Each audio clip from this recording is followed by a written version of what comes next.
Hello students. तो आज के इस वीडियो में हम समझेंगे फ्लेमिंगो बुक का lesson first the last lesson को, जिसके ऑथर है अल्फोंसे डोडेट। तो वीडियो को स्टार्ट से लेकर एंड तक जरूर देखिएगा, क्योंकि स्टूडेंट्स आज मैं आपको इस स्टोरी को वर्ड टू वर्ड हिंदी में ट्रांसलेट कराने वाला हूँ। तो चलिए वीडियो को शुरू करते हैं। सबसे पहले ऑथर के बारे में जान लेते हैं। Alphonse Daudet was a French novelist and story writer, short story writer. तो बच्चों, ये जो ऑथर है अल्फोंसे डोडेट, ये एक फ्रेंच नॉवेलिस्ट थे और एक ये शॉर्ट स्टोरी राइटर भी थे। The last lesson is set in the days of the Franco-Persian war 1870-1871 in which France was defeated by Persia lead by Bismarck.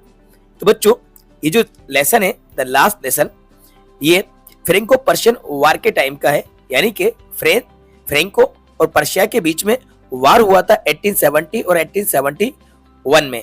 उस टाइम पे इस लेसन को लिखा गया था।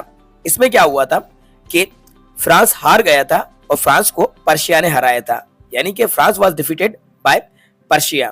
तो पर्शिया ने फ्रांस को हरा दिया था और पर्शिया को लीड कौन कर रहा था? बिस्मार्क लीड कर रहा था। ठीक है। Persia then consisted of what now are the nations of Germany, Poland and parts of Austria. बच्चों, उस टाइम पे ये जो पर्शिया था, तो पर्शिया में कौन कौन सी कंट्री इंक्लूडेड थी? Germany, Poland and parts of Austria. यानी कि ये जो पर्शिया था, पर्शिया में जर्मनी आता था, पोलैंड आता था और ऑस्ट्रिया के कुछ पार्ट्स आते थे। ये तीनों ही को मिलाकर एक देश बना था जिसको पर्शिया कहा जाता था। इसी वजह से ये ज्यादा पावरफुल था और पर्शिया ने फ्रांस को इजीली तरीके से हरा दिया था। ठीक है, आगे समझते हैं। In this story the French district of Alsace and Lorraine have passed into Persian hands. अब इसमें क्या होता है कि इस स्टोरी में फ्रांस की दो डिस्ट्रिक्ट, एक एल्सेज एंड लॉरेन, ये किसके हाथ में चली गई थी? पर्शिया के हाथ में चली गई थी। यानी कि फ्रांस जो था वो अपने टू डिस्ट्रिक्ट को हार गया था। इनके नेम आपको याद रखना है, एक एल्सेज और लॉरेन। ये एल्सेज और लॉरेन, ये टू डिस्ट्रिक्ट जो थे फ्रांस के थे, लेकिन ये पर्शिया के हाथों में चले गए थे। पर्शिया ने इन पे टेक ओवर कर लिया था, इनका ऑक्यूपाई कर लिया था। ठीक है। Read the story to find out what effect this had on life at school. तो अब इस स्टोरी को रीड करके हमें ये पता करना है कि अब ऐसा चेंजेस होने के बाद एल्सेज और लॉरेन के जो स्कूल्स हैं और वहां पे जो लाइफ है, स्कूल लाइफ स्टूडेंट्स की, उस पर क्या इफेक्ट पड़ता है, क्या प्रभाव पड़ता है, ये चीजें हमें इस स्टोरी को रीड करने से पता चलेंगे। ठीक है, तो चलो अब इसको रीड करते हैं। ऊपर बस आपको इतना खास याद रखना है, एल्सेज और लॉरेन, मतलब कि ये जो डिस्ट्रिक्ट थे ये फ्रांस के डिस्ट्रिक्ट थे, एल्सेज और लॉरेन, और जो कि पर्शिया के हैंड में चले गए थे। ठीक है। आय, अब सबसे पहले मैं आपको इसकी स्टार्टिंग करने से पहले आपको एक चीज क्लियर कर दूं कि ये जो आय है, ये आय नरेटर है, और नरेटर यहाँ पे कौन है? नरेटर यहाँ पे फ्रांस। तो बच्चों, फ्रांस जो नेम है, ये एक नरेटर है, इस स्टोरी को नरेट कर रहा है। और ये जो फ्रांस है, ये फ्रांस एक स्कूल बॉय है, इसको आप याद रख लीजिए। फ्रांस जो है एक स्कूल बॉय है। एल्सेज और लॉरेन जो डिस्ट्रिक्ट है, इन्हीं में से किसी स्कूल में स्टडी करने वाला एक लड़का है जिसका नाम है फ्रांस। ठीक है, यही इस स्टोरी को नरेट कर रहा है, ये स्टोरी को बता रहा है। ठीक है। I started for school very late that morning and was in great dread of scolding, especially because MML had said that he would question us on participle and I did not know the first word about them. ठीक है। I started for school very late that morning. उस दिन मैंने school there से शुरू किया, यानी कि फ्रांस बताता है उस सुबह मैं स्कूल के लिए देर से निकला। Was in great dread of scolding. बच्चों, सबसे पहले dread का मतलब मैं आपको क्लियर कर दूं। dread मतलब होता है फियर, यानी कि डरना। ठीक है। Was in great dread of scolding, यानी कि डांट का बहुत ज्यादा मुझे डर था। स्कोल्डिंग मतलब होता है डांटना। ठीक है। तो फ्रांस कहते हैं कि उस दिन मैं स्कूल के लिए देर से निकला और मुझे डांट खाने का बहुत ज्यादा डर था, स्पेशली खास तौर के, विशेषकर because M Hamel had said that, M Hamel ने कहा था कि। तो एम हेमेल कौन है यहाँ पे? एम हेमेल है मिस्टर हेमेल, जो कि वहां के टीचर थे। कहा के एल्सेज एंड लॉरेन जो है वहां पे ये फ्रेंच के टीचर थे, तो फ्रेंच यहाँ पे सिखाते थे स्कूल में। तो M Hamel had said that he would question us on participle. तो एम हेमेल ने कहा था कि वो हमसे पार्टिसिपल्स पर सवाल पूछेंगे, यानी कि क्वेश्चन करेंगे। अब पार्टिसिपल क्या होता है बच्चों? पार्टिसिपल एक ग्रामर का टॉपिक है। ठीक है, तो पार्टिसिपल ग्रामर का टॉपिक है। तो एमएमएल ने कहा था कि वो हमसे पार्टिसिपल पे क्वेश्चन पूछेंगे, इसी वजह से फ्रांस काफी ज्यादा डरे हुए थे। और दूसरा रीजन ये था कि फ्रांस स्कूल के लिए लेट हो गए थे, वो देर से निकले थे। ठीक है, आगे समझते हैं। And I did not know the first word about them, और मुझे उनके बारे में एक भी वर्ड नहीं पता था, यानी कि पार्टिसिपल का पी भी नहीं आता था। किसको? फ्रांस को। तो क्या बोलते हैं? And I did not know the first word about them, मैं उनके बारे में एक भी वर्ड यानी पहला वर्ड भी नहीं जानता था, पार्टिसिपल का पी भी नहीं जानता था, यानी कि फ्रांस ने अपना होमवर्क बिल्कुल कंप्लीट नहीं किया था। ठीक है, for a moment I thought of running away and spending the day out of doors. For a moment यानी कि कुछ पल के लिए, I thought of running away, मैंने सोचा कि दूर भाग जाते हैं, and spending the day out of door, और अपना जो डे है ये डोर्स के बाहर स्पेंड करते हैं, यानी कि घर के बाहर कहीं चले जाते हैं, वहां जाके टाइम पास करते हैं और अपना टाइम स्पेंड करते हैं। तो स्पेंड मतलब होता है व्यतीत करना या गुजारना। ठीक है, इट वॉज सो वार्म, यानी कि बाहर बहुत ज्यादा गर्मी थी, वार्म था। सो ब्राइट, और बहुत ही ज्यादा चमक थी, यानी कि धूप बहुत ज्यादा तेज थी, बहुत ज्यादा हीट थी, बहुत ज्यादा वार्म था, और बहुत ज्यादा क्या थी? धूप में तेजी थी। The birds were chirping at the edge of the woods, तो बर्ड्स जो यानी कि पक्षी जो थे वो जंगल के किनारे पर चेचहा रहे थे। द बर्ड्स वर चिरपिंग, मतलब चिरपिंग मतलब होता है चेचहाना, बर्ड्स के जगह। एज मतलब होता है किनारा। ठीक है, वुड्स फॉरेस्ट को कहा जाता है, जंगल को कहा जाता है। तो इसका क्या मतलब हुआ? The birds were chirping at the edge of the woods, पक्षी जंगल के किनारे पर चेचहा रहे थे। And in the open field back of the sawmill the Persian soldiers were drilling. अब इसको समझ लेते हैं। इन दी ओपन फील्ड यानी कि खुले मैदान में, सामिल के पीछे। ठीक है, सामिल एक ऐसा प्लेस है यहाँ पे वुड को कट किया जाता है, तो इसको सामिल किया जाता है। ठीक है, the open field back of the सामिल, सामिल के पीछे पर्शियन सोल्जर ड्रिलिंग कर रहे थे, यानी कि अपनी प्रैक्टिस कर रहे थे, रिहर्सल कर रहे थे पर्शिया के soldiers. It was all much more tempting than the rule for participle, यानी कि ये सारी चीजें बहुत ही ज्यादा टेम्पटिंग लग रही थी। टेम्पटिंग मतलब होता है अट्रैक्टिव लगना। कैसा? अट्रैक्टिव। तो वो सारी चीजें यानी कि बर्ड्स और सोल्जर्स, ये सारी चीजें फ्रांस को अपनी तरफ अट्रैक्टिव कर रही थी पार्टिसिपल के रूल से ज्यादा। But I hate the strain to resist and hurried off to school. अब इसको समझ लेते हैं। But I hate the strain of resist. बच्चों, रेजिस्ट जो मतलब है, इसका मतलब होता है कंट्रोल, यानी कि मेरे अंदर इतनी स्ट्रेंथ थी कि मैं अपने आप को कंट्रोल कर सकता था, और मैंने अपने आप को कंट्रोल किया। And hurried off to school, और जल्दी से स्कूल की तरफ टर्न किया और स्कूल की तरफ चला गया। समझ में आ रहा है ना आपको? एक एक वर्ड का मीनिंग मैं आपको बताता चल रहा हूँ। ठीक है, अब फ्रांस स्कूल के लिए निकलते हैं। आगे क्या होता है देखते हैं। When I passed the town hall, there was a crowd in front of the bulletin board. जब मैं टाउन हॉल के पास से गुजरा तो बुलेटिन बोर्ड के सामने क्राउड थी। When I passed the town hall, there was a crowd. बच्चों, क्राउड मतलब होता है भीड़। इन फ्रंट ऑफ मतलब होता है के सामने, बुलेटिन बोर्ड। बच्चों, बुलेटिन बोर्ड का मतलब होता है नोटिस बोर्ड। इससे एक क्वेश्चन बनेगा, इसको याद रखिएगा। नोटिस बोर्ड जो आपने अपने स्कूल में लगा हुआ देखा होगा, इसके अलावा भी आपने कहीं नोटिस बोर्ड को नोटिस किया होगा। नोटिस बोर्ड को ही बुलेटिन बोर्ड कहा जाता है। तो क्या बोलते हैं कि जब मैं टाउन हॉल के पास से गुजरा तो बुलेटिन बोर्ड के सामने भीड़ जमा थी, क्राउड थी। For the last 2 years all our bad news had come from there.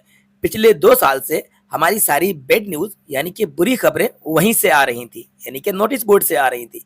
The lost battle यानी कि युद्ध के हारने की खबर। द ड्राफ्ट, अब ड्राफ्ट का मतलब क्या होता है? जो ड्राफ्ट का मतलब होता है order to join army. Army को ज्वाइन करने के ऑर्डर आते हैं, क्योंकि जब कमी आ जाती है, सोल्जर्स मर जाते हैं या सोल्जर्स की कमी आती है, तो वहां से ऑर्डर आते हैं कि जो आम नागरिक हैं वो भी सेना को ज्वाइन करें और अपने देश के लिए लड़ें। The draft orders of the commanding officers के ऑर्डर्स, ये सारी चीजें। And I thought to my self without stopping, और मैंने बिना रुके हुए सोचा। क्या बोलते हैं फ्रांस? आई थॉट, मैंने सोचा, टू माई सेल्फ, अपने आप में सोचा, विदाउट स्टॉपिंग, बिना रुके हुए। What can be the matter now, अब क्या मामला हो सकता है, अब क्या मैटर हो सकता है। Then as I hurried by as fast as I could go, the blacksmith watcher who was there with his apprentice reading the bulletin called after me, "Don't go so fast, bub. You will get to your school in plenty of time." अब क्या होता है? Then I hurried. यानी कि मैं इतनी speed से गया जितने इसमें तेज चल सकता था, क्योंकि ऑलरेडी लेट थे, जितने फास्ट ये चल सकते थे उतने फास्ट वहां से ये चले। तो अब इन्होंने वहां पे क्या देखा, ब्लैक स्मिथ जो आयरन मैन होता है, ब्लैक स्मिथ से मिले और इन्होंने वो जो वॉचर यानी कि जो वॉचमैन था वो अपने अप्रेंटिस, अप्रेंटिस मतलब होता है लर्नर, तो अपने लर्नर के साथ बुलेटिन बोर्ड को रीड कर रहे थे, उस पर जो खबरें छपी हुई थी। अब वो कॉल्ड आफ्टर मी, अब इनको क्या बोलते हैं, डोंट गो सो फास्ट, मतलब कि इतने जल्दी मत जाओ, डोंट गो सो फास्ट, इतने जल्दी मत जाओ। बी यू बी बब, बच्चों ये जो बब वर्ड यूज किया गया है ये रूड वर्ड होता है, बॉय के लिए यूज करते हैं। तो इतने फास्ट मत जाओ, you will get to your school in plenty of time, आप समय पर अपने स्कूल पहुंच जाओगे, आपके पास इनफ टाइम है, सफिशियंट टाइम है। प्लेंटी मतलब होता है इनफ। अब देखिए फ्रांस ऑलरेडी समझते हैं कि ऑलरेडी लेट थे, लेकिन इस तरीके से अगर कोई उनसे कुछ कह रहा है यानी कि उन पे कमेंट कर रहा है, and he was trying to make him fun, तो यानी उसके मजे ले रहा है, ठीक है। I thought he was making fun of me, मैंने सोचा वो मेरे मजे ले रहा था। And reach M Hamel's little garden all out of breath, और हाँपते हुए एम हेमल के लिटिल गार्डन पहुंच जाते हैं। आउट ऑफ ब्रेथ मतलब होता है हाँपना, तो अभी हाँपते हुए कहाँ पहुंच जाते हैं, ये एम हेमल के लिटिल गार्डन में पहुंचते हैं। Usually when school begin there was a great bustle which could be heard out in the street. The opening and closing of desk, lessons repeated in unison, very loud with our hands over our ears to understand better. And the teacher's great ruler rapping on the table. अब इसको समझते हैं। Usually मतलब कि अक्सर, when school begin, अक्सर जब school लगता था, there was a great bustle, बहुत ही ज्यादा नॉइस होता था। बच्चों बसल मतलब होता है कमोशन, नॉइस, बहुत ज्यादा शोरगुल होता था जब स्कूल शुरू होता था, जो कि गली में भी सुनाई पड़ता था। Which could be heard out in the street, जो कि स्कूल के बाहर स्ट्रीट में भी सुनाई देता था। इतना ज्यादा शोर, इतना ज्यादा नॉइस स्कूल में होता था जब स्कूल स्टार्ट होता था। अब the opening and close, desk के ओपन करने की आवाज, क्लोज करने का sound, lesson repeated in unison, यानी कि एक से साउंड में लेसन को रिपीट करना की आवाज भी बाहर तक जाती थी। And the teachers great ruler rapping on the table, और टीचर्स का जो रूलर होता था वो भी टेबल पे इसको टैप करते थे, उसको बीट करते थे, तो रूलर की बीटिंग की आवाज भी बाहर तक सुनाई पड़ती थी। But now it was also still, लेकिन अब सब कुछ स्टिल था, यानी कि सब कुछ साइलेंट था। I had counted on the commotion to get to my desk without being seen, but of course that day everything had to be as quiet as Sunday morning. I had counted on commotion, यानी कि ये जो commotion होता था, noise होता था, उस noise में किसी को मालूम पड़े बिना ये जो फ्रांस है ये अपनी क्लास में जाकर साइलेंटली बैठ जाते थे। लेकिन that day everything had to be as quiet, उस दिन सब कुछ इतना ज्यादा क्वाइट था, इतना ज्यादा साइलेंट था, जैसे कि Sunday morning.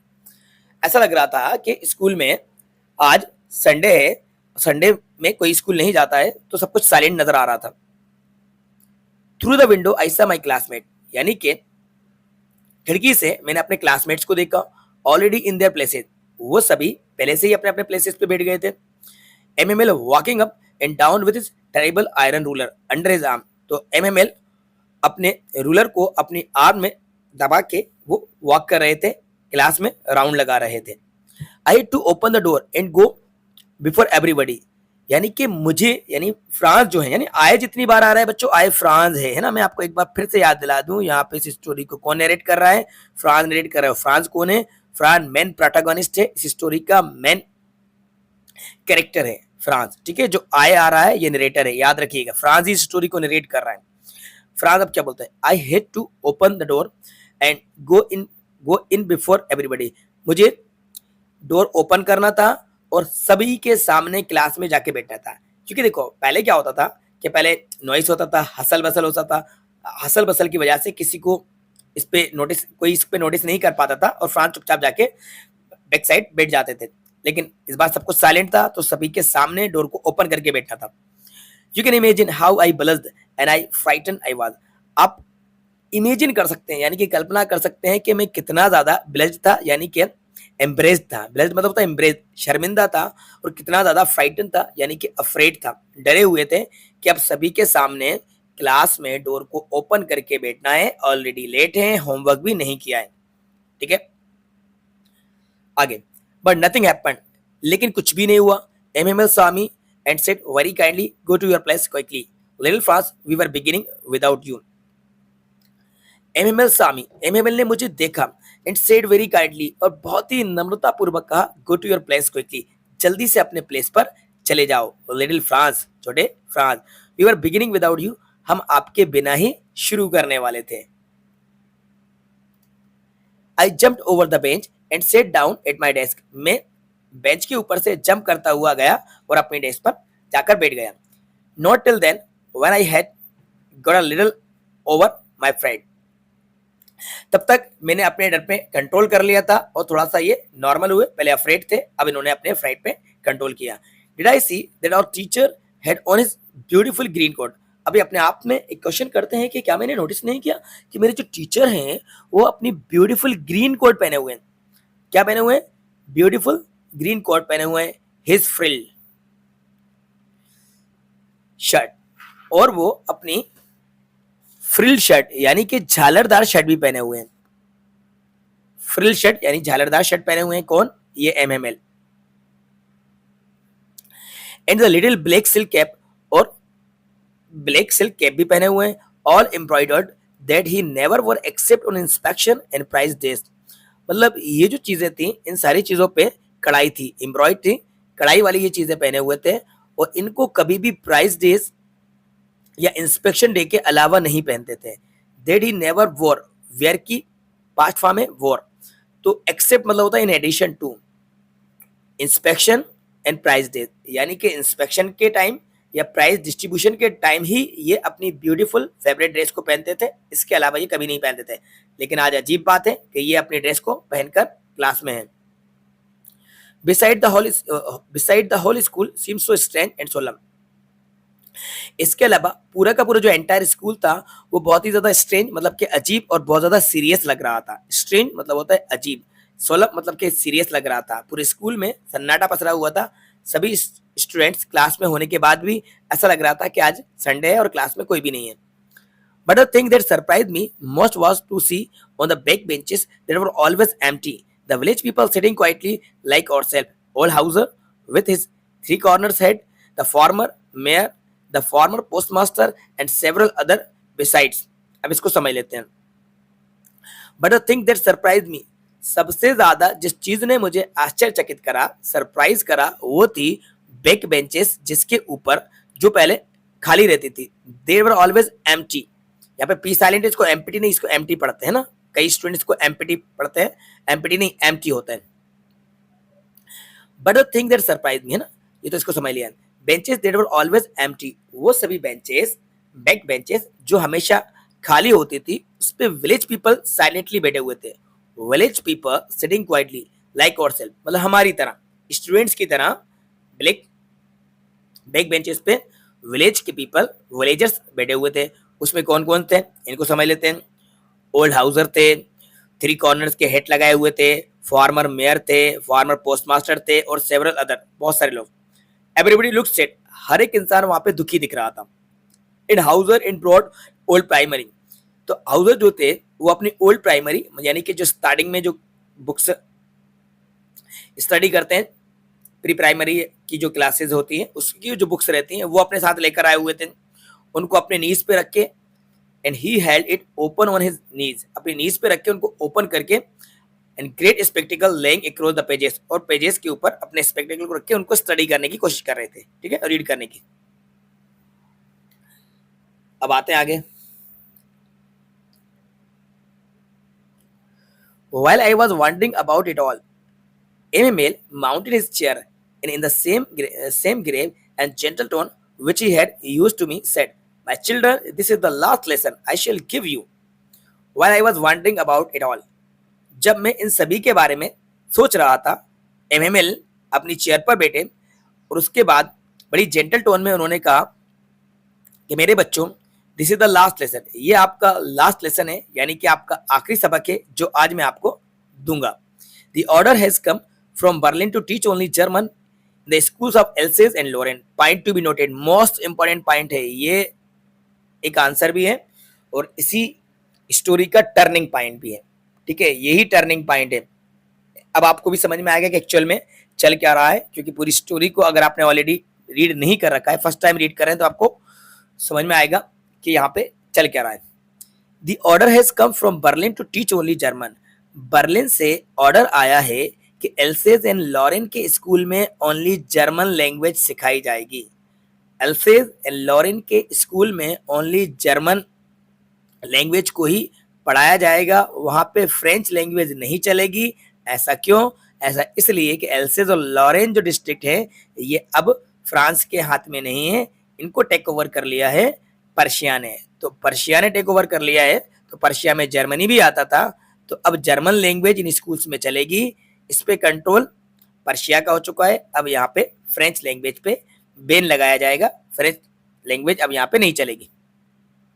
The new master comes tomorrow, कल आपके न्यू मास्टर आएंगे। This is your last French lesson, ये आपका फ्रेंच का आखिरी सबक है। I want you to be very attentive, मैं चाहता हूं कि आप सभी बहुत ज्यादा अटेंटिव रहें, बड़े ध्यान से आज अपने लास्ट लेसन को सीखें और फोकस्ड रहें। ठीक है, ये कौन कहता है? एमएमएल कह रहे हैं। किससे कह रहे हैं? अपने सभी स्टूडेंट से कह रहे हैं।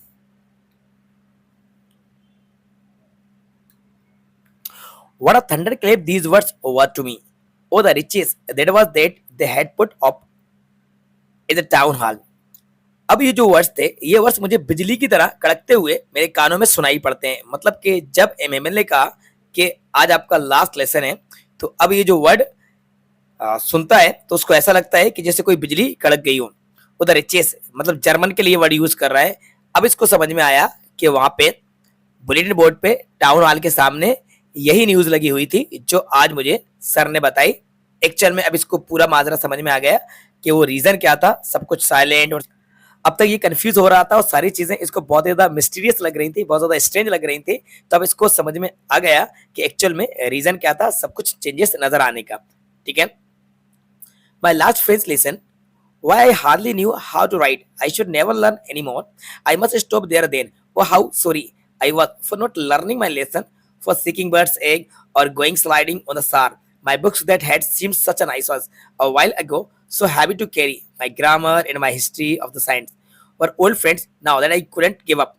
अब इसको समझ लेते हैं यहाँ तक। ठीक है, माई लास्ट फ्रेंच लेसन, अभी अपने आप में एक रिपेंटेंस कर रहा है। क्या रिपेंटेंस कर रहा है? कि मेरा फ्रेंच का लास्ट लेसन, और जिसको मैं बहुत ही मुश्किल से लिखना सीखता था, फ्रेंच भी मुश्किल से लिखना आती थी। आई शुड नेवर लर्न, मैंने कभी अब नहीं सीख पाऊंगा। आई मस्ट स्टॉप देयर, और अब मुझे स्टॉप करना होगा, मुझे रुकना होगा।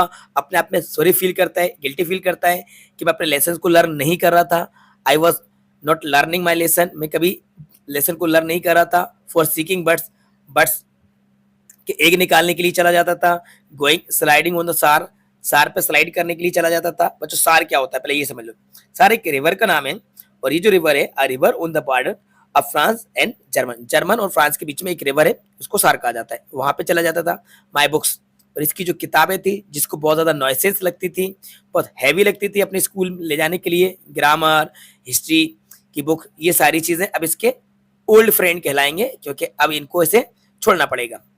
आई कुडंट गिव अप, जो कभी नहीं छोड़ सकता था। एमएमएल टू, एमएमएल भी the idea that he was going away, कि वो इनसे दूर जा रहे थे। एमएमएल फ्रांस से अब दूर जा रहे थे। I should never see him again, अब मैं उन्हें दोबारा कभी नहीं देख पाऊंगा। मैड मी फॉरगेट, और मुझे उन्हें भूलना पड़ेगा। About his ruler and how cranky was, और उनका वो रूलर, ठीक है, और वो कितने ज्यादा क्रैंकी थे। क्रैंकी मतलब यानी कि एक तरह से वो कितने ज्यादा क्रेजी थे। ठीक है, तो ये सन की इसका मतलब निकलेगा कितने ज्यादा वो क्रैंकी मैन थे। तो ये सारी चीजों को याद कर रहा है, और इन सारी चीजों को अब ये मिस करने वाला है, क्योंकि ये सारी चीजें इससे डिपार्ट होने वाली है। ठीक है, poor man, it was in honour of this last lesson that he had put on his fine Sunday cloth. अभी जो पुअर मैन जो यूज किया जा रहा है, ये एमएमएल के लिए यूज किया जा रहा है। इसको भी आप नोट कर लीजिए, जो जो चीजें मैं आपको यहाँ पे बता रहा हूँ इसको नोट करते दीजिए, इससे क्वेश्चन बनेंगे एक्सटेट में। एमएमएल के लिए यूज हो रहा है, और पुअर मैन एक्चुअल में वो गरीब के लिए नहीं हो रहा। पुअर मैन से मतलब होता है हेल्पलेस, हेल्पलेस, क्योंकि अब ये मजबूर थे, हेल्पलेस थे, यानी कि वो डिनाई नहीं कर सकते थे, चाहकर भी वो इस ऑर्डर को रिफ्यूज नहीं कर सकते थे। कौन? एमएमएल। सो पुअर मैन यानी कितने ज्यादा हेल्पलेस थे। इट वॉज एन ऑनर, ये उनका सम्मान था, ऑनर था अपने लास्ट लेसन के लिए, इसी वजह से उन्होंने अपनी फाइन संडे क्लॉथ्स को पहन रखा था। नाउ आई अंडरस्टूड, अब मैं सब कुछ समझ गया। कौन बोलता है? फ्रांस कहता है कि अब मैं सब कुछ समझ गया हूँ। Why the old man of the village were sitting there in the back of the room, यानी कि वो जो ओल्ड मैन थे, जो विलेजर्स थे, वो बैक बेंचेस पर रूम में क्यों बैठे हुए थे। अब मुझे सब कुछ धीरे धीरे समझ में आ रहा है। यानी फ्रांस कह रहे हैं it was because they were sorry to that they had not gone to school more, यानी कि ये उन्हें अफसोस हो रहा था कि वो स्कूल नहीं गए थे। It was their way of thinking और master for his 40 years of faithful service, ये उनका अपने मास्टर की 40 साल की सेवा के लिए थैंक यू कहने का, उनके एहसान को उतारने का ये एक उनका तरीका था। कितने साल? 40 ईयर्स, इसको आप नोट कर लीजिएगा, पॉइंट टू बी नोटेड। कितने साल से सर्विस कर रहे थे? 40 year. So M Hamel had been teaching for 40 years, तो एम हेमल 40 ईयर्स से 40 सालों से सेवा दे रहे थे। तो इनकी 40 ईयर्स की फेथफुल सर्विस, कौन सी सर्विस? फेथफुल सर्विस के लिए उनको थैंक यू कहने के लिए विलेजेस उस दिन स्कूल पहुंचे थे।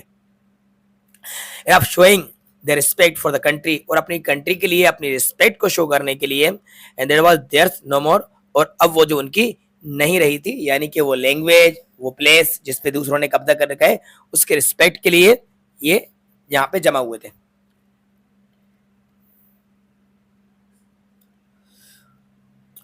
While I was thinking of all this, I heard my name called. It was my turn to recite. While I was thinking of all this, जब मैं इन सभी के बारे में सोच रहा था, मैंने अपना नाम सुना। मेरा टर्न आया था सुनाने के लिए, रिसाइड करने के लिए, यानी कि आंसर सुनाने के लिए अब मेरी बारी थी।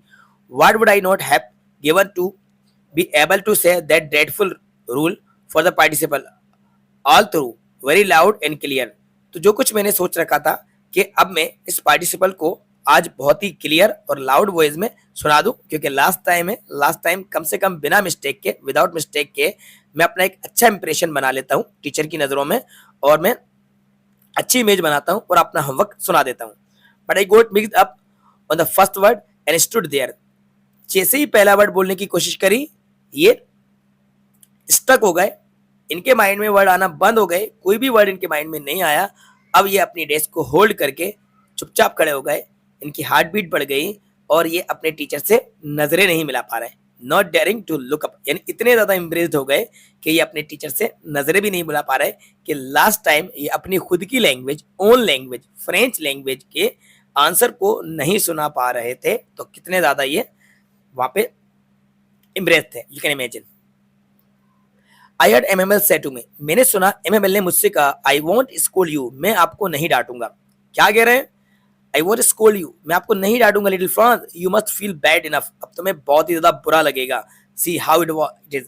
अब देखिए, every day we have said to ourselves, हर दिन हम अपने आप से कहते थे, bah I have plenty of time, कि मेरे पास सफिशिएंट टाइम है, पर्याप्त समय है। प्लेंटी मतलब इनफ, कि मेरे पास पर्याप्त समय है। I will learn it tomorrow, मैं इसे कल याद कर लूंगा। And now you see where we have come, अब तुम देखो कि हम कहाँ आ गए हैं। इसको रिपेंटेंस करा रहा है, इसको रियलाइज करा रहे हैं अपनी मिस्टेक का कि जो उसने करी थी। ठीक है, that's a great trouble for else's, else's के लिए एक बहुत बड़ी परेशानी है। She puts of learning till tomorrow, तुम लर्निंग कल पे टाल देते थे, कल पे छोड़ देते थे। Now those fellows out there will have to right to say to you, और वो तुम्हारे जो फेलोज थे, आपके जो साथी थे, अब वो आपसे क्या कहेंगे? You pretend to be the Frenchman, कि आप एक फ्रेंचमैन होने का प्रिटेंड करते हैं, यानी कि नाटक करते हैं, बहाना बनाते हैं। And you can neither speak nor right your own language, आप अपनी खुद की लैंग्वेज को ना तो लिख सकते हो ना बोल सकते हो, यानी कि you are not the one. अब यहाँ पे देखो, इसको एक रिपेंडेंस करा रहा है, यानी कि एहसास दिला रहा है कि आपको अपनी खुद की लैंग्वेज ना तो लिखना आती है ना बोलना आती है, तो दूसरे लोग आप पे टांट करेंगे, आप पे कमेंट करेंगे, ठीक है, but you are not the worst. लेकिन तुम इन सब के लिए जिम्मेदार नहीं हो little Franz, we have all a great deal to reproach ourselves with, कि अब हम सब के लिए एक बहुत बड़ी परेशानी है, अब हम सब एक बहुत बड़ी प्रॉब्लम में हैं। Your parents were not access enough to have you learn, आपके पेरेंट्स भी आपको सिखाने के लिए चिंतित नहीं थे, एंसियस नहीं थे। They prefer to put you to work on a farm, वो चाहते थे कि आप किसी फार्म में, किसी कारखाने में काम करो, मिल में काम करो, उनके लिए आप कुछ पैसा कमाओ। So as to have a little more money, कि आप थोड़ा बहुत पैसा उनके लिए कमाओ, आपके पेरेंट्स भी नहीं चाहते थे कि आप स्टडी करो। And I have been to blame so, इसमें कहीं ना कहीं मेरा भी दोष है। Have I not often send you to water my flowers, क्या मैं तुम्हें अपने फूलों में पानी देने के लिए नहीं भेज देता था? लर्निंग करने की बजाय, लेसन लर्न करने की बजाय मैं तुम्हें अपने प्लांट्स में वाटर देने के लिए भेज देता। इसमें मेरी भी गलती है। And when I wanted to go fishing, did I not just give you a holiday, और जब मैं फिशिंग के लिए जाना चाहता था तब मैं आपको हॉलीडे दे देता था। तो कहीं ना कहीं मेरी भी मिस्टेक है। तो अब एमएमएल अपने आप पे भी ब्लेम कर रहे हैं कि इसमें मैं भी रिस्पॉन्सिबल हूं कि जो आपने लर्निंग नहीं करी, जो सीखा नहीं है, तो कहीं ना कहीं इसमें मेरी भी कोई ना कोई मिस्टेक रही है। Then from one thing to another MML went on to talk of the French language, एक चीज के बाद फिर दूसरी चीज टॉकिंग चलती रहती है, और फिर एमएमएल अपनी फ्रेंच लैंग्वेज के बारे में डिस्कस करने लगते हैं, फ्रेंच लैंग्वेज के बारे में बताते हैं, saying that it was the most beautiful, कि फ्रेंच लैंग्वेज जो है ये सबसे ज्यादा ब्यूटीफुल और लैंग्वेज है वर्ल्ड में, द क्लियरेस्ट, सबसे ज्यादा क्लियरेस्ट लैंग्वेज है, मोस्ट लॉजिकल तार्किक लैंग्वेज है, that we must guard it among us and never forget, ये हमें we must guard it among, ये हमारे बीच में एक गार्ड का काम करती है, हमें इसे कभी नहीं भूलना चाहिए। Because when people are enslaved, जब लोग इंस्लेव्ड होते हैं, इंस्लेव्ड मतलब होता है गुलाम होते हैं, एज लॉन्ग एज, जब तक वो अपनी लैंग्वेज को होल्ड करे रखते हैं, जब तक लैंग्वेज उनके साथ होती है, तो ये की तरह काम करती है प्रिजन के लिए, यानी कि जेल से निकलने के लिए, कैद से बाहर आने के लिए एक की तरह काम करती है, अगर लोग अपनी लैंग्वेज को मजबूती से पकड़े होते हैं। Then he open a grammar, इसके बाद वो ग्रामर की बुक ओपन करते हैं, लेसन को रीड करते हैं। I was amaze to see how well I understood, अब फ्रांस कहते हैं कि मैं सारी चीज़ों को देखकर चौंक गया कि मुझे सारी चीज़ें बहुत अच्छे तरीके से समझ में आ गई, इतनी ईजी लग रही थी, so easy I think too that I had never listen so carefully, कि जितना मैंने कभी केयरफुली आज तक नहीं सुना था, जितना अटेंशन के साथ, फोकस के साथ आज मैं सुन रहा हूँ, सारी सारी चीज़ें बहुत अच्छे तरीके से समझ में आ रही थी। That he had never explained everything with so much passion, अब फ्रांस कहते हैं कि ऐसा लग रहा था कि इन्होंने कभी भी इतने अच्छे से एक्सप्लेन नहीं कराई थी सारी चीजें, जितने पेशेंस के साथ आज सारी चीजें एक्सप्लेन करा रहे हैं। इट सीम, ऐसा लग रहा है कि जो poor man wanted to give us all knew before going away and to put it all into our heads at one stroke, कि ये जो हेल्पलेस मैन, यानी कि ये जो एमएमएल हैं, ये जाने से पहले पूरा नॉलेज हमारे दिमाग में भर देना चाहते हैं, एक ही झटके में, एक स्ट्रोक में, हमारे हेड में, हमारे सर में ठूस ठूस के पूरा ज्ञान, पूरा नॉलेज आज वो भर देना चाहते हैं। ठीक है, तो ये लास्ट है। आपने देखा होगा कि जैसे कि कोई चिराग जब बुझने वाला होता है तो एक बार जोर से जलता है, फिर वो बुझ जाता है, तो बस ऐसे ही है कि आज लास्ट टाइम है, तो लास्ट लैंग्वेज है, लास्ट है, पूरा नॉलेज जो है ठूस ठूस के भर दो। एग्जाम से पहले भी बच्चे यही करते हैं, एग्जाम से पहले की जो नाइट होती है तो उसमें ये भी पढ़ लें, वो भी पढ़ लें, साल भर तो स्टडी करते नहीं है, और उससे पहले फिर सोचते हैं कि ये भी लर्न कर लें, ये भी लर्न कर लें, ये भी लर्न कर लें, बस सब कचरा कर लेते हैं। Okay, after the grammar we had a lesson in writing, grammar के बाद हमारा राइटिंग का लेसन हुआ। That day MML had new copies for us, उस दिन एमएमएल अपने साथ न्यू कॉपीज लेकर आए थे। अंडरलाइन कर लेना बच्चों, है ना, एक्सेट में क्वेश्चन बन सकता है, क्या लेकर आए थे? न्यू कॉपीज लेकर आए थे, उस पर लिखा हुआ था ब्यूटीफुल राउंड हेड से फ्रेंड्स अल्सेस, फ्रेंड्स अल्सेस ये लिखा हुआ था। They look like little flags floating everywhere in the school room, वो सारी चीजें ऐसी लग रही थी जैसे कि फ्लेक की तरह पूरे स्कूल में लटका दी हो, हंग कर दिया रॉड से। You ought to have seen how everyone set to work, आपने देखा होगा कि सब अपने अपने काम में लगे हुए थे। हाउ क्वाइट इट वाज, कितना ज्यादा क्वाइट था, साइलेंट था। The only sound was the scratching of the pens over the paper, सिर्फ जो आवाज आ रही थी पेपर पे पेन को स्क्रैच करने का साउंड क्रिएट हो रहा था।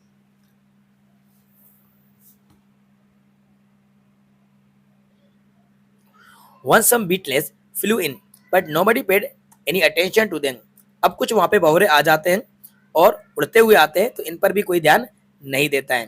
ठीक है, who work right on tracing their fish hook, सभी लोग अपने अपने अपने वर्क में इंगेज थे, फिश हुक को ट्रेस कर रहे थे, as if that was French too. On the roof, the pigeon cooed very low, and I thought to myself, will they make them sing in German, even the pigeon. अब देखो काफी ज्यादा ह्यूमिरस बात है। अब यहाँ पे क्या बोलते हैं फ्रांस, फ्रांस कहते हैं कि रूफ पर कुछ पिजन कू कर रहे थे, मतलब कि उनका जो साउंड था पिजन का, कबूतर का, वो कू कर रहे थे। तो फ्रांस ने अपने आप में सोचा, I thought to my self, मैंने अपने आप सोचा, will they make them sing in German, क्या अब ये इन कबूतर को भी जर्मन में गाना सिखाएंगे, इवन द पिजन, यानी कि यहाँ तक पिजन को भी ये जर्मन में गाना सिखाएंगे। अब ये जो बर्ड्स हैं, पिजन से, क्या इनसे भी कहेंगे कि अब आप जर्मन लैंग्वेज में सिंग करोगे, जर्मन लैंग्वेज में कू करोगे, क्या इन पे भी कंट्रोल कर लेंगे ये पर्शियन सोल्जर? कमेंट कर रहा था, टांट कर रहा था, ठीक है। Whenever I looked up from my writing, I saw M. Himmel sitting motionless in his chair and gazing first at one thing. अब जब भी मैंने राइटिंग के बाद एमएमएल की तरफ देखा, मोशनलेस बैठे हुए थे अपनी चेयर पर और एक एक चीज को गेज कर रहे थे, यानी टकटकी लगाकर बड़े ध्यान से सारी चीजों को ऑब्जर्व कर रहे थे, सारी चीजों को बड़े ध्यान से देख रहे थे एमएमएल, एक चीज के बाद दूसरी चीज देख रहे थे। ऐसा लग रहा था if he wanted to fix in his mind just how everything looked in that little school room, कि वो सारी चीजों को अपने दिमाग में बसाना चाहते थे, एक एक चीज को अपने माइंड में सेट करना चाहते थे कि इस स्कूल रूम की हर एक चीज कैसे दिखती थी। भाई 40 ईयर सर्विस करी है किसी स्कूल में, तो सारी चीज़ों को अपने माइंड में सजा के लेके जाना चाहते थे कि वो याद कर सकें, रिमेंबर कर सकें कि ये जो स्कूल था, यहाँ पे मैं पढ़ाता था, यहाँ पे बैठता था, यहाँ बच्चे बैठते थे, ये क्लास थी, यहाँ फैन था, यहाँ बोर्ड हुआ करता था। सारी चीज़ों को अपने माइंड में सेट करके ले जाना चाहते थे। With his garden outside the window, window के बाहर इनका एक गार्डन था, क्लास के सामने ही। Just like that only the desk and benches had been worn smooth. तो अब यहाँ पे उनकी जो डेस्क थी, बेंचेस थी, वो भी वन स्मूथ थी। द वॉलनट ट्रीज जो गार्डन में लगाए थे वो भी बड़े हो गए थे, टॉलर हो गए थे पहले जब लगाए थे। Hoop wine that he had planted, hoop wine जो लगाई थी वो भी ट्वाइन अबाउट द विंडोज से नजर आ रही थी। How it must have broken his heart to leave it long, कि यानी कैसे टूटे हुए दिल के साथ इन्हें यहाँ से जाना होगा। Poor man to hear sister, उनकी सिस्टर की आवाज about in the room above packing their trunks, के वो अपने सामान को पैक करना स्टार्ट कर दिया था। For the must leave the country next day, अगले दिन उन्हें उस कंट्री को छोड़ के जाना था, यानी कि एमएमएल और उनकी जो सिस्टर भी थी, तो वो सब अपनी फैमिली के साथ इस कंट्री को छोड़ के जाने वाले थे। But he had the courage to hear every lesson to the very last, लेकिन इनके अंदर इतना साहस था, करेज था कि हर एक लेसन को बड़े ध्यान से इन्होंने एक्सप्लेन कराया और इन्होंने सुना। आफ्टर द राइटिंग के बाद वी हैड अ लेसन, इनका लेसन हुआ, हिस्ट्री का लेसन हुआ। Then the babies chanted their ba be bi bo bu down there at the back, और वो छोटे जो बच्चे थे अपने रूम में ये लर्न कर रहे थे उनके जो भी अल्फाबेट है, और जो ओल्ड हाउसर थे वो अपने स्पेक्टिकल को पहनकर उनकी जो प्राइमरी बुक थी उसको होल्ड करके दोनों हैंड में स्पेल कर रहे थे इन लेटर्स को। यू कुड सी, आप देख सकते हैं कि कितना too was crying, his voice trembling with emotion and was so funny. तो अब वो जो अपने तरह से उस लैंग्वेज उन अल्फाबेट को जब रीड कर रहे थे, स्टडी कर रहे थे, तो बहुत ही ज़्यादा फनी भी लग रहा था, क्योंकि जब ओल्ड मैन स्टडी करेंगे तो बहुत ज़्यादा फनी लग रहा था। पहले उन्होंने पढ़ा नहीं था तो वो उनका जो प्रोनाउंसिएशन था वो थोड़ा सा डिफरेंट लग रहा होगा। That we all wanted to laugh, मतलब सभी को हंसी आ रही थी और रोना भी आ रहा था। How well I remember it in the last lesson, कि अब मैं इसको कैसे याद करूंगा, ये पूरा लास्ट लेसन सारी चीजें। All at once the church clock struck 12, अब चर्च की जो घड़ी है 12 बजाती है। देन द एंजल्स, ठीक है, at the same moment the trumpet of the Persian, अब पर्शियन सोल्जर के रिटर्न होने की ड्रिल करके आने का साउंड इनको सुनाई देता है विंडो से। एमएमएल स्टूड अप, एमएमएल खड़े होते हैं, वेरी पेल, बहुत ही ज्यादा पेल दिख रहे होते हैं, यानी कि उनका जो फेस है पूरी तरह से कलरलेस हो जाता है। इन इस चेयर आई नेवर सा हिम लुक सो टॉल, अब ये कहते हैं कि मैंने कभी उनको इतना टॉल नहीं देखा। टॉल था मतलब यहाँ पे कहने का ये है कि वो इतने ज्यादा सेड थे कि बहुत ज्यादा टॉल लग रहे थे। माई फ्रेंड सेड, एमएमएल बोलते हैं my friends I but something choked him, और आई बोलने के बाद आगे कुछ भी नहीं बोल पाता, ऐसा लगता है कि उनको किसी चीज ने पूरी तरह चोक हो गए हो, वर्ड ही उनके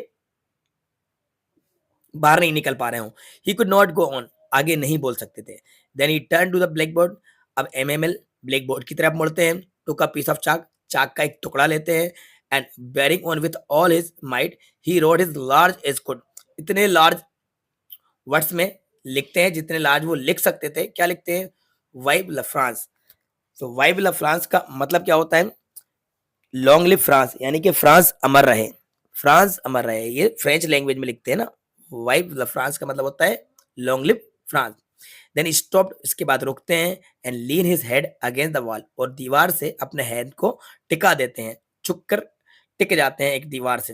एंड विदाउट अ वर्ड, बिना किसी वर्ड के, ही मेड अ जेस्चर, एक इशारा करते हैं अपने हैंड से, स्कूल इज डिसमिस्ड, यानी कि स्कूल डिसमिस्ड हुआ, यू मे गो, स्कूल खत्म हुआ, अब आप जा सकते हैं। इस तरह से बहुत ज्यादा इमोशनल एंड होता है इस स्टोरी का, कि अब ये लास्ट लेसन इनका एंड हुआ, इनकी क्लास एंड हुई, स्कूल एंड हुआ, और इनकी 40 इयर्स की सर्विस का भी आज लास्ट डे एंड हुआ।